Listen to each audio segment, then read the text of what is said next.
What's up, Bruhlie Nation? With the release of Deltarune Chapters 3 and 4 this past summer, we received some answers to questions that Deltarune fans theorized about for years. In return, we now have new questions about basically every aspect of the game. Why is Kris working with the Knight? What do the eggs mean? What is the purpose of the weird route? Can the prophecy be broken, and will Jockington grow the beard? I have thoughts on all of these questions, but today I want to focus on one character that I find interesting.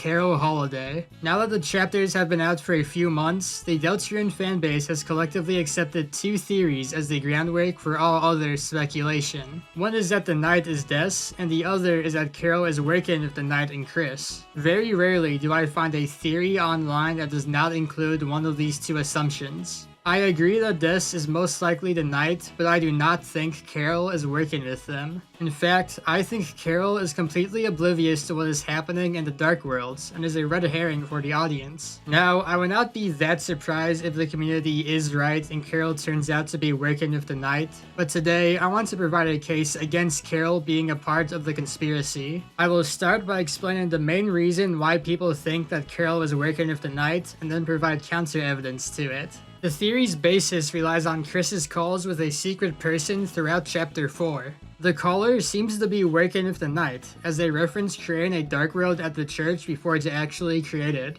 The caller also does not want Susie to find Dess's guitar, and is aware that Kris and the soul are separate entities. Many people think the caller is Carol, as when Kris calls this person to let them know Susie found the guitar, the caller says they will be right there, and then Carol arrives at the house. Carol also doesn't want Susie to get the guitar, and seemingly knows Kris and the soul are different. I will admit, this part sounds pretty convincing, and it's why I can't say I'll be surprised if Carol turns out to be evil. I do think Toby Fox wants us to be suspicious of Carol. However, there is a lot of contradictory evidence that suggests Carol is not the caller. First, Carol calls Kris for real at the end of the Snowgrave route in Chapter 4. When the caller would normally call them. If Carol is the secret caller, then why is this phone call normal while all the other ones aren't? As you might have noticed, the secret caller's text box is dark, shaky, and spiky, and the noise they make is super ominous.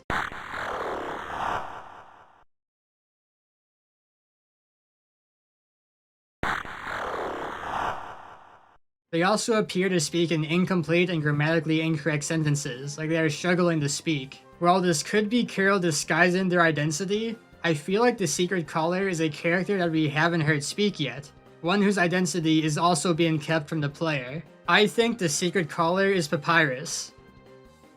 Sorry, I misspoke.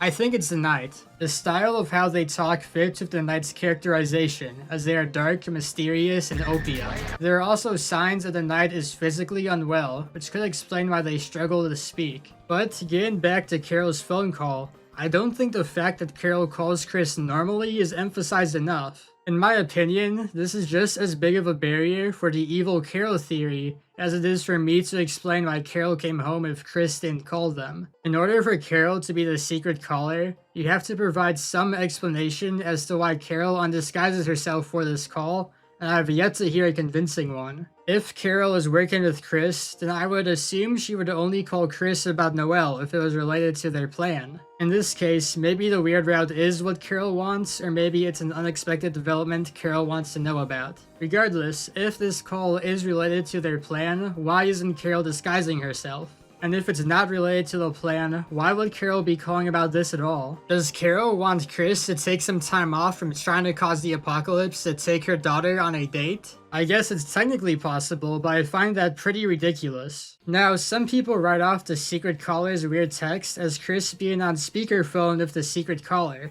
but that is not true. In one of the calls, Kris holds the phone directly up to their ear, and the text is still weird. I also don't think this is us not hearing the full sentences, as there are plenty of other times in the game where we probably shouldn't be able to hear something and still can. We literally hear an entire conversation between Susie and Noelle from a different floor while we are separated from Kris. I also remember hearing a theory that there are two people on the other end of the phone, and I honestly do not understand this idea as there's nothing that really suggests this. Besides when the text turns red, which I'll address later in the video, the text box and sound effects stay consistent throughout each call. I guess it's technically possible that it's two people who sound exactly alike, but assuming the other person is the Knight, I doubt Carol's voice sounds anything close to what their voice is like. Plus, we know what Carol sounds like on the phone because of that weird route phone call. Finally, I have seen some people explain the weird text box as Carol, or even the Knight,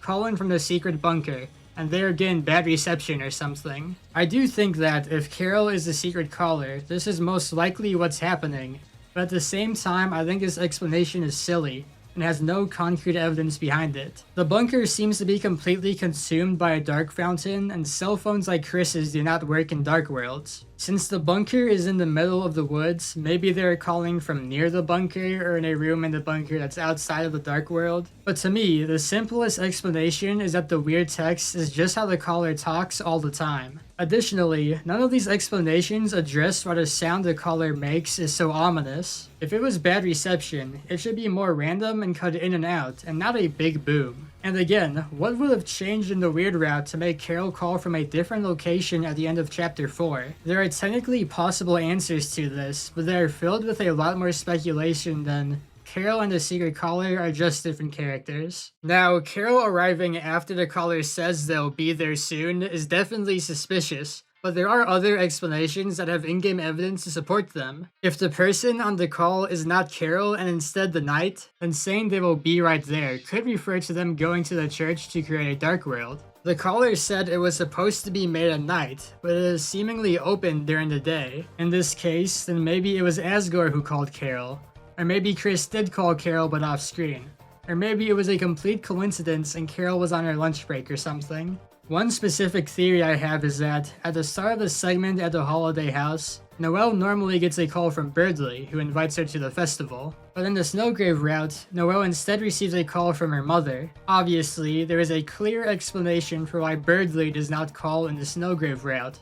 But my question is, does Carol call in the normal route? I doubt that anything in the weird route could have caused this change. So what if Carol still calls Noelle on the normal route? She would have called at about the same time that Bruhlie called, but since Noelle was already talking to Bruhlie, Carol's call would go unanswered. Noelle not picking up might cause Carol to worry and come home to check on Noelle. Of course, this begs the question of why Carol still comes home in Snowgrave despite Noelle answering her phone call. There, my theory is that Asgore is the one who called Carol. Susie tells Kris that she was about to get the code from the guitar when Asgore suddenly showed up and started talking to her, and then Carol showed up. Asgore could have seen Susie in the house, not recognize her, and call Carol to let her know that there was a stranger in her house. This could be the case in the normal route, and Noelle not answering Carol's call might not be something Toby Fox thought of. In my opinion, Kris calling the secret caller, Asgore calling Carol, and Carol calling Noelle and getting no response are three possible explanations for why Carol shows up at the house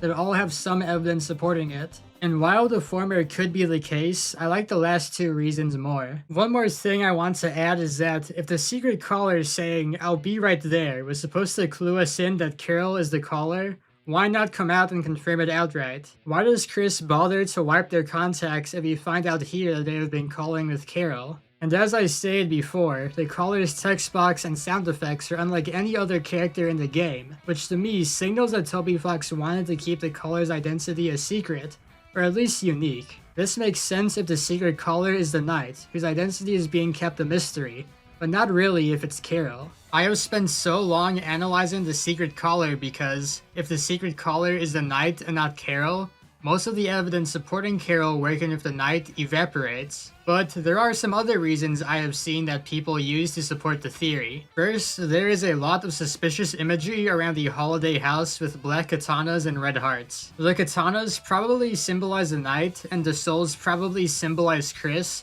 so Carol having both at her house suggests a connection between the three of them. As stated before, Carol seemingly knows about the soul, as when she speaks to Kris after kicking Susie out, she reminds them that you are welcome at their house anytime. Carol also focuses on the guitar when she arrives back home, inspecting it after snatching it away from Susie. This could be because she's checking to make sure the code is still there. Finally, Carol generally gives off bad energy and feels like she is an antagonist in the game's story. When I say everything one after the other, a somewhat convincing argument is formed. But each of these points have holes or other explanations. Carol having objects that to us are reminiscent of the Knight and the Soul does not inherently mean she is evil, or even that she is aware of their existence. I think that the black katanas and red hearts around Carol's house are clues that some member of the Holiday family is related to the Knight, likely Dess. I think the fact Carol owns them is a red herring meant to make people think Carol herself is a knight. However, there is a bit more to the katanas that I want to address. In a secret scene with Asgore where he goes into Carol's room, he looks at a conspiracy board with a black katana lying underneath it and says, "Isn't it beautiful, this black shard?" This has led a lot of people to think Carol's black katana is the black shard, which is important because when we beat the Knight in Chapter 3, they drop a piece of their sword which we can pick up, and it is called the Black Shard. Now maybe this is the case, but in my interpretation, I do not think the katana is the Black Shard. For one, it is weird to call a fully intact sword just a shard. Also, if the shard is a katana, then how could Kris carry it around in the light world without it being visible? A katana is a lot harder to hide on you than an egg, a ball of junk, or a knife. The Black Shard is also the only item in the game that does not transform into anything when we go in between the light and dark world. Even shadow crystals turn into glass. To me, this implies there is something mystical about the Black Shard, and it is probably more than just a katana Carol displays in her house. I think this scene with Asgore is only supposed to imply Asgore knows something about the dark worlds and the night, not that he is working with them. To summarize my tangent, I think the katanas are supposed to symbolically tie a member of the Holiday family to the Knight, and are not actually the literal weapon the Knight uses to fight. Getting back on track, Carol's apology to Kris could be a family friend genuinely reminding Kris that they are still friends. It only seems ominous because of the broader context of the story. That might sound like I am purposely misinterpreting the scene when there's red highlighted text telling us what to think, but there is actually a precedent for this. Before you go to Noelle's house, if you go to Caddy's house and inspect the door, you find that it is locked with 3 codes. This text isn't red because it references the ominous shelter door that is locked with 3 codes. But the door that the text refers to is a completely different door that has no bearing on the plot. At least, not right now. I think something similar happens here, where Carol's dialogue is supposed to be mundane.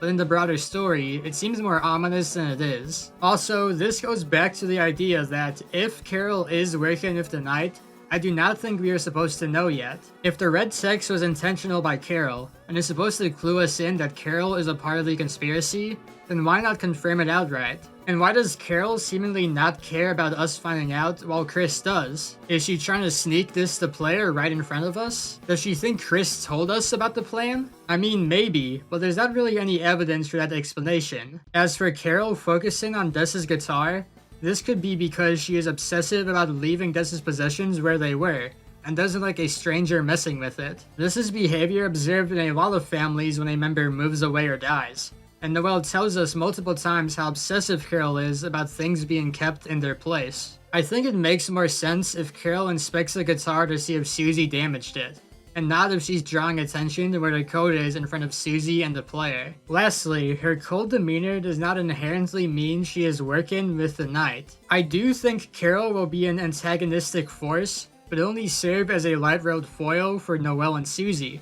disapproving of their relationship and trying to block Noelle from hanging out with her. She might not like Susie because she heard rumors about her reputation, or because she doesn't want Noelle hanging out with people she doesn't know, or because Susie went into Dess's room, or because she is racist against dinosaurs. There's not really any proof that Carol dislikes Susie because they are working towards opposing plans about the fate of the universe. It's just one explanation from a sea of possible ones. Next, I want to address why Carol would be working with Kris and the Knight. Most theories I've seen assume that Carol is looking for Dess, and that's why she is working with the Knight. On the surface level, this could make sense, but the theory falls apart under scrutiny. For one, this assumes that Carol doesn't know Dess is the Knight. If she does know that Dess is the Knight, then there's no reason to look for her. I mean, there she is. But if Carol does not know Dess is the Knight, why would she be working with her? Maybe the Knight promised that she would help Carol look for Dess, but is secretly using Carol for something else. While possible, that theory is only speculation, and there is not any evidence to support this claim. I'd also like to bring up how Asgore fits into all of this. I explained the secret scene in Carol's room earlier, but I neglected to give the broader context to what was going on. To summarize, Asgore used to be the chief of police in the town, until some incident happened that caused them to resign. This incident is widely theorized to be Dess's disappearance, as there is not another unsolved crime or scandal we are aware of. Despite his resignation, Asgore continued to investigate Dess's disappearance. We assumed this from a conspiracy board visible in his shop and what he says in Carol's room. However, it seems that Carol is the one privately employing Asgore to look for Dess. Carol has a conspiracy board of her own that Asgore looks at, and Toriel mentions that Carol funds some of Asgore's habits. It's also worth noting that Asgore genuinely likes Carol and speaks highly of her to Susie. So, since Carol is working with Asgore, why would she also work with the Knight? If she knows Dess is the Knight, there's no reason for her to fund Asgore's investigation. Maybe she wants to control it so that he never finds the truth. But I think it would be easier to not work with him at all. Throughout the game, we learned that Asgore is in a pretty rough spot financially,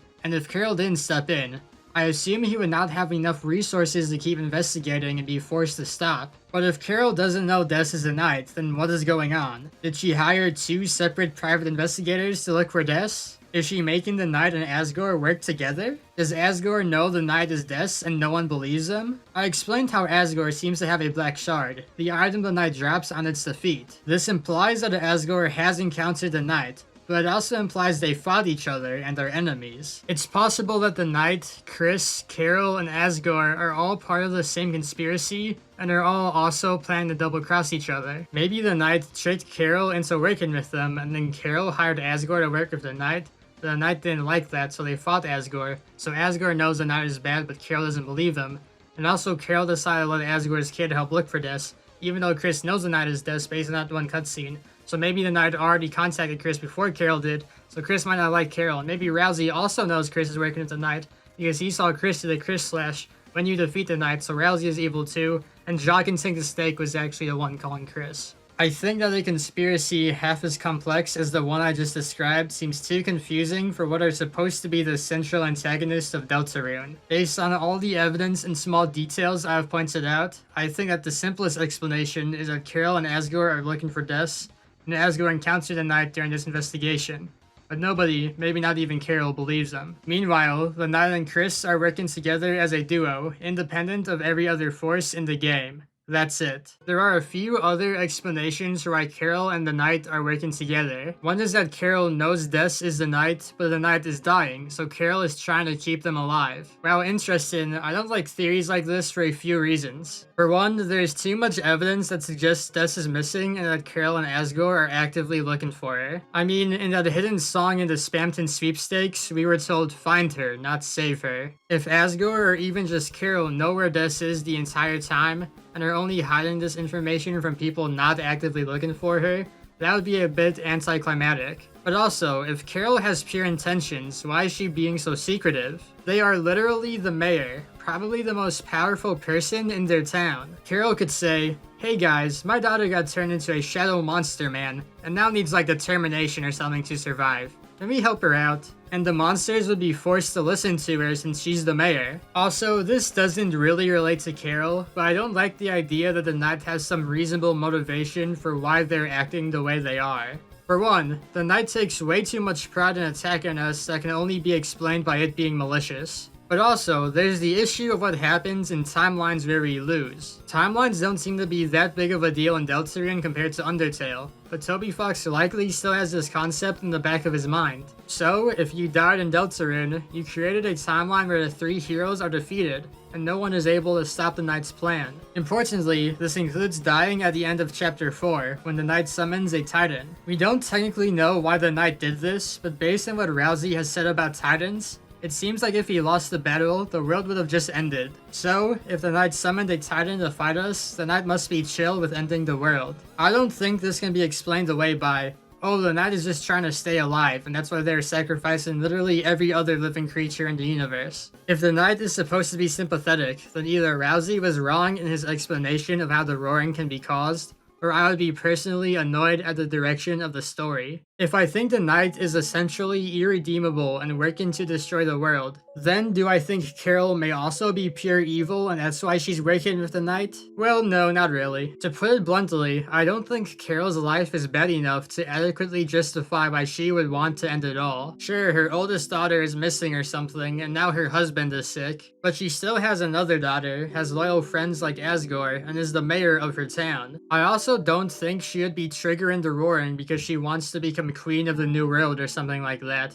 because of how powerful she already is. Compare Carol's situation to Kris, who seems to be a complete outcast in their community, suffers from identity issues, and probably experienced some serious childhood trauma, and it's night and day. It makes sense why, even if Kris doesn't want to trigger the roaring, the Knight thinks they would. But why would the Knight think Carol would work with her? This is speculation, but Dess's characterization so far seems to be of a rebellious, edgy teenage daughter who would likely be at odds with her controlling mother. Why would the Knight then go, "Okay Kris, we need to get my bitch mom in on this apocalypse business"? Even if the Knight is a different consciousness from Dess, which is another rabbit hole but one I believe, it still does not make sense why or how they could get Carol to work with them. If anything, I think the Knight would go out of their way to avoid Carol as much as possible. The other problem I have with the Carol is pure evil theory goes back to the question of why are they keeping their plan a secret? To be fair, the Knight, Kris, and really any character can seemingly trigger the roaring at any point in time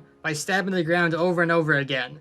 So their plan is probably more than just cause the apocalypse. Considering Kris is a teenage outcast and the Knight is a mysterious shadow monster whose identity needs to be kept secret, it is reasonable that their plan is coming along slowly. But if Carol is also in on it, then there has to be a better way to do whatever they are doing. Like, Carol could just tell Undyne, "Hey, you need to go into the bunker, there's a family of skunks living in there," and then boom, police sacrifice. The plan we end up seeing in-game is so complicated that, based on what little we know about Carol, I don't think it is reasonable to assume she had any part in making it. It makes more sense if the plan was made by an insane monster or a confused teenager. There is one last thing I want to touch on, which circles back to what I said at the very beginning of the video. What if, instead of Dess being the Knight, Carol is the Knight? This would actually explain quite a few things. For example, I explained in detail why I think the Knight is a secret caller, so if Carol is a Knight, then all my counterpoints are actually more evidence Carol is the caller. But Carol being the Knight instead of Dess would raise a lot of other questions that are hard to explain. I'd recommend watching a full video explaining the Dess Knight theory for more, but I'll try to briefly explain my reasoning here. If Dess is a Knight, there are plenty of easy explanations for how and why they became the Knight, even if you have to speculate on specific details. Dess becoming the Knight explains why she has been lost for a long time. She probably stumbled upon a dark world, could not escape or ran into a malicious force, and then transformed into a monster. It also is not like Dess has anything better to do than sneak around their town opening dark worlds now that they're the Knight. You could even justify Dess still being the secret text in the code and the Knight by saying Dess's consciousness is trapped in the game's code while her body has been corrupted by some evil force. There's technically not any evidence to support this, but it could make sense. If Carol is a Knight, an explanation for how and why becomes a lot less clear. Is Carol actively choosing to be the Knight, or was she just corrupted and it's like a multiple personality type deal? How did she even become the Knight in the first place? How does she have time in between being a mayor and a mother to do all the Dark World shenanigans? And motivation also becomes difficult to establish.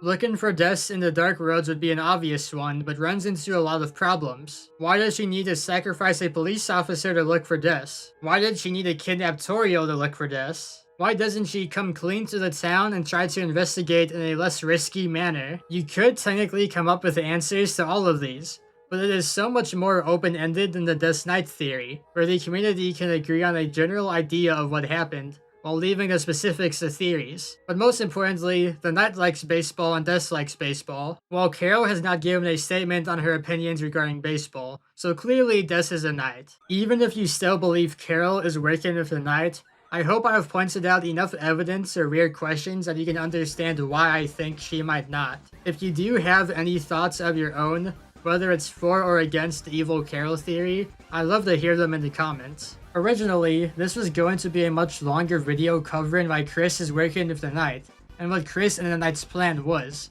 but I decided to make a smaller video focusing on one theory, or anti-theory I guess. I still have most of the script for that Kris focused video written, so if you are interested in that video, let me know in the comments. I do plan on making more videos on Deltarune anyway, so I would stick around if you like this video. Thank you for watching, and I will see you in the next video.